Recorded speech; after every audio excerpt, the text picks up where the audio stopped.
Hey everybody, it's Ron from Pick Dawgz, and this is Ron's Rundown. We're going to go over the MLB games scheduled for Tuesday, April 15th, 2025.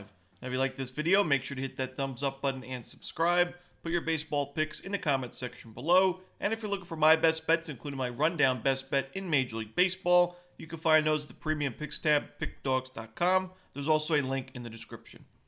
Alrighty, here we go. Here are the games for Tuesday, Major League Baseball. First up, the Arizona Diamondbacks taking on the Miami Marlins. Kelly and Connor Gillespie are your starters. I do think the Marlins can compete early on in this game.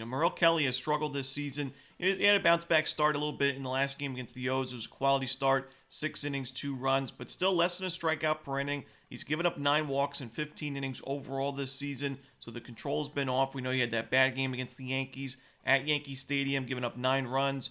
And you look at his numbers in his career at Lone Depot Park, he's only had 1 start there, but it was a miserable outing. 6 innings, 7 runs, a couple of homers, and a loss. So for me, while Lone Depot's more known as a pitcher-friendly ballpark, I don't really love Kelly in this spot. I don't love the matchup for him.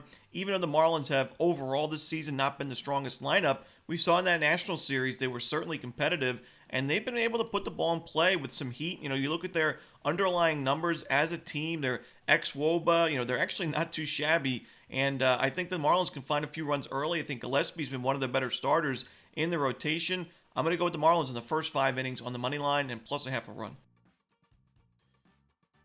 Next up, the Seattle Mariners taking on the Cincinnati Reds. We're going to see Luis Castillo and Nick Lodolo on the mound. The Mariners are 0-3 on the road so far this season. They played a majority of their games at T-Mobile Park. I don't love them in this spot against Cincinnati with Nick Lodolo on the mound. He's pitched so well to start the season, and the Mariners have not done much against lefties offensively. I've also mentioned Luis Castillo in spring training and even the beginning of this regular season. A lot of base runners, not a lot of strikeouts. He did have 6 strikeouts in 5 innings in his last game against the Astros, which is definitely a promising sign. It was his best start by far. But at Great American, this is his former team he's playing against. He pitched at Great American a lot in his career.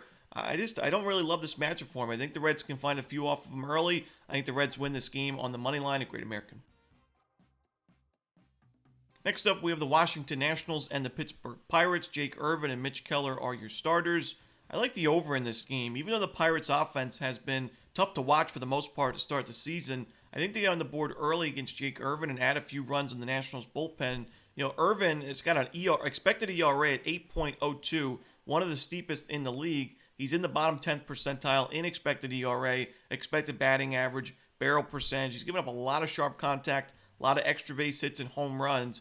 And, like I said, the Pirates, not a great lineup, but I still think they'll be able to get to Irvin for a few and potentially some home runs early in this game. And, Mitch Keller has been considered one of the better starters in this Pirates rotation. He's been inconsistent, though, to start the season. Coming off a good outing against the Cardinals. Before that, he got shelled against the Yankees. I think he'll be good enough to give the Pirates a chance to win this game, but I still think a tough Nationals lineup that limits strikeouts, has decent numbers against right-handed pitching, will be able to find some success against him as well. So I'm going to go with the over here in Nationals Pirates. Next up, the San Francisco Giants taking on the Philadelphia Phillies. Justin Verlander and Jesus Luzardo are your starters. Verlander has struggled to start 2025. It's tough to back him, in my opinion, in this game. Jesus Luzardo is off to an amazing start to the season. The Giants against left-handed pitching have not been great. Pretty steep strikeout rate, low team OPS. The power numbers are pretty good, but with Verlander on the other side, the Phillies bats going up against them, I just don't think this is a great matchup for San Francisco. You got to give credit to the Giants for their competitive start to the year. Not a lot of people had them, competitive in the NL West this season. I expect them to be, right around 500. Looks like they're going to be a team to watch out for in the National League. But this is just not one of their best matchups. I'm going to go with Philadelphia, take them on the money line, and lean to the run line as well. Next up, we have the Boston Red Sox taking on the Tampa Bay Rays. Walker Buehler and Ryan Pepiot are the starters. I mentioned that Walker Buehler's not really a starting pitching option I'm looking to back early this season, but he is coming off one of his best starts in a long time, certainly the best of the season, against the Blue Jays, where he was 6 1/3 innings, just 1 run. He had 7 strikeouts. That's really impressive against the Blue Jays team that against righties this year, sub 20% strikeout rate, only the 1 walk given up. And, while he has struggled overall with an ERA just below 6, the Red Sox are still 2-1 in his games this season. I mentioned that Ryan Pepiot was giving up a lot of sharp contact in the first couple of games against the Rockies and Pirates, but since those are two of the worst lineups in baseball, they weren't able to take advantage. The Angels were, though, in that next game on April 9th. Even though the Rays went on to win that game 5-4, the Halos had 3 home runs, 3 solo shots, fortunate for Pepio, but 3 bombs and 3 walks given up for Pepio in those 5 innings. I think the Red Sox are an even tougher matchup for Pepio here at Steinbrenner Field. I think they get on the board early and often. I think the Red Sox have the bullpen advantage also. So give me Boston in this one on the money line on the road. Next up, the Cleveland Guardians taking on the Baltimore Orioles. We've got Logan Allen and Charlie Morton as the starters. I'm looking at a player prop in this game. I'm looking at the Guardians matchup against Charlie Morton. In his career, Carlos Santana's had pretty good numbers against Morton for 4 for 11, 2 home runs, 2 doubles, a 795 expected slugging percentage. He does have a little bit of a steep strikeout rate, 4 strikeouts in those 11 at-bats.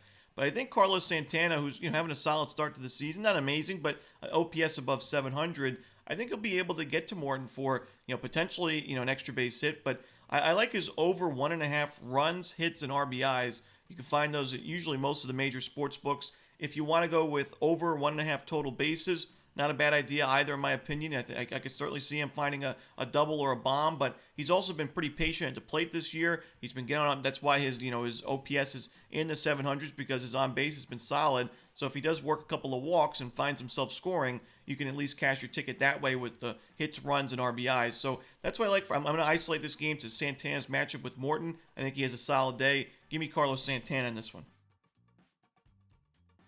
Next up, we have the New York Yankees taking on the Kansas City Royals. We got Michael Wacha and Max Fried as the starters.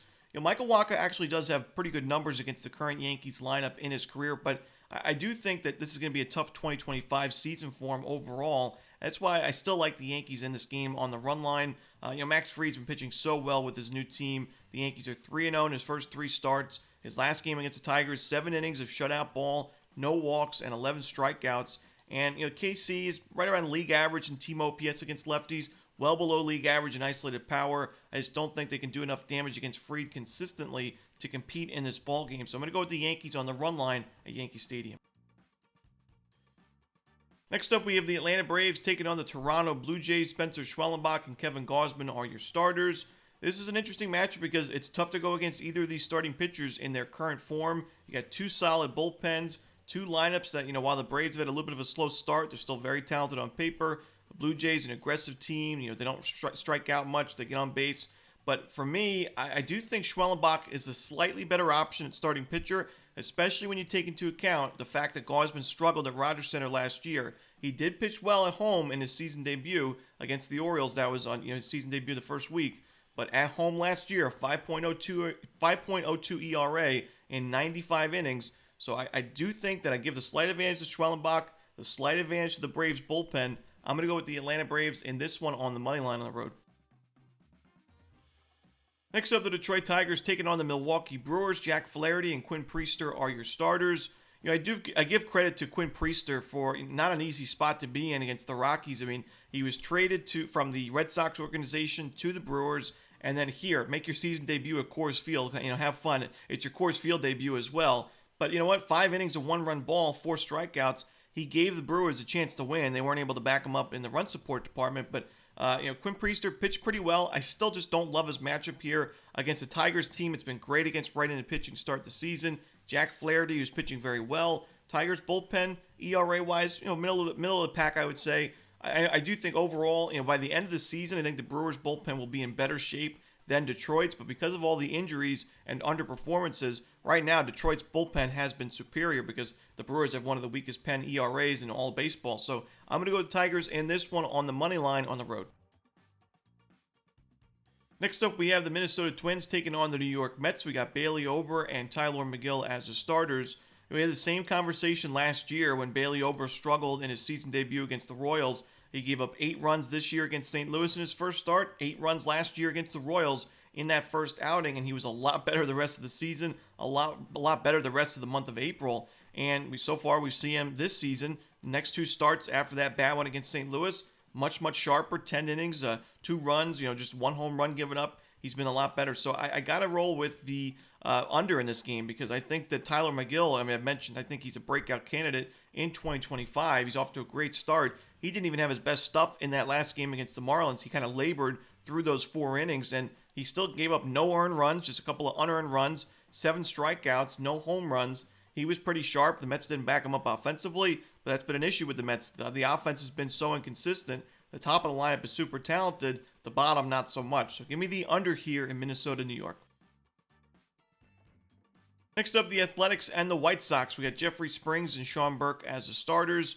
I do think the A's have the pretty big offensive advantage in this series. I also think they have the starting pitching advantage in this matchup with Jeffrey Springs, who not as sharp as his first game of the season where he went 6 scoreless, but I still think his last game, 6 innings, 3 earned runs against a tough Padres lineup. The A's were able to back him up and win that game. The A's are 2-1 in his first 3 starts. He's facing a White Sox team that's been miserable against lefties to start the year. Sean Burke is not pitching well to start his season with an ERA above 6. His strikeout numbers have been inconsistent. He's given up some sharp contact. His last 2 games alone combined against the Twins and Guardians, 7 1/3, 9 runs, 3 home runs, 4 walks. Give me the A's in this one on the money line and run line on the road. Next up, we have the Houston Astros taking on the St. Louis Cardinals. We got Hunter Brown and Eric Fedde on the mound. I'm going to isolate this game for the matchup between Hunter Brown and his Cardinals lineup. I like the under for the Cardinals in the first 5 innings, under 1.5 runs. Hunter Brown's in great form right now. His first 3 starts of the season, all quality starts. His last 2 games, which were on the road against the Twins and the Mariners, 12 innings combined, just the 2 runs given up, 11 strikeouts, and no walks, and that's the key for me. Last year, at times, we saw Brown struggle with the control, give up some walks. We saw in the first game of the season against the Mets this year, but no walks in those last 2 combined. He is really in great form right now, and I think the Cardinals struggle to get to him. I'm going to get the under here in the first 5 for St. Louis. Next up, the Angels and the Rangers. We got Patrick Corbin and Yusei Kikuchi on the mound. Now, I think Kikuchi could put together a similar game log or score line as he did against the Rays in his last start, and that was not good enough for the win for the Angels. It was 6 innings, 4 runs, a homer, 3 walks, and 5 strikeouts in a 5-4 Rays win.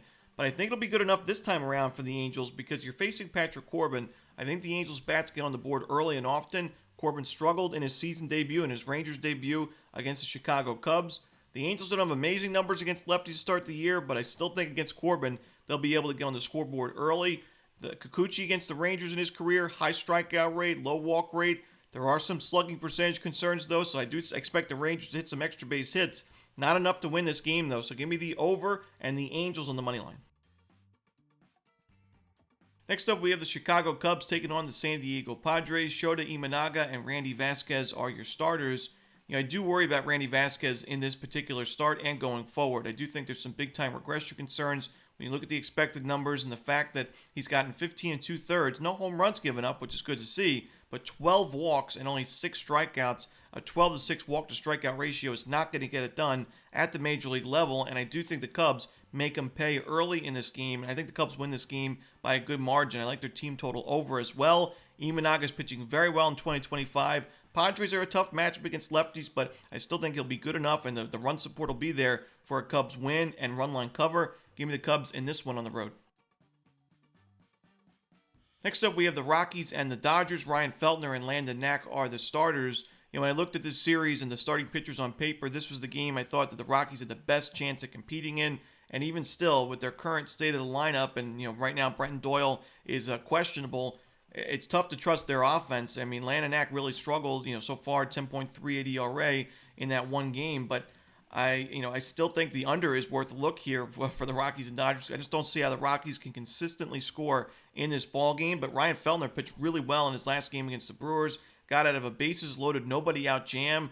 I think he pitches well, and the Dodgers' offense has not been, exceptional against righties in the last week or so. So give me the under in the full game. I would lean towards the Rockies plus the 1.5 runs as well on the run line. And that's it. Those are the games for Tuesday in baseball. Hope you enjoyed this video. Again, if you're looking for my best bets, you can find those at Pick Dawgz Premium, and there is a link in the description. As always, this is Romanelli. Good luck.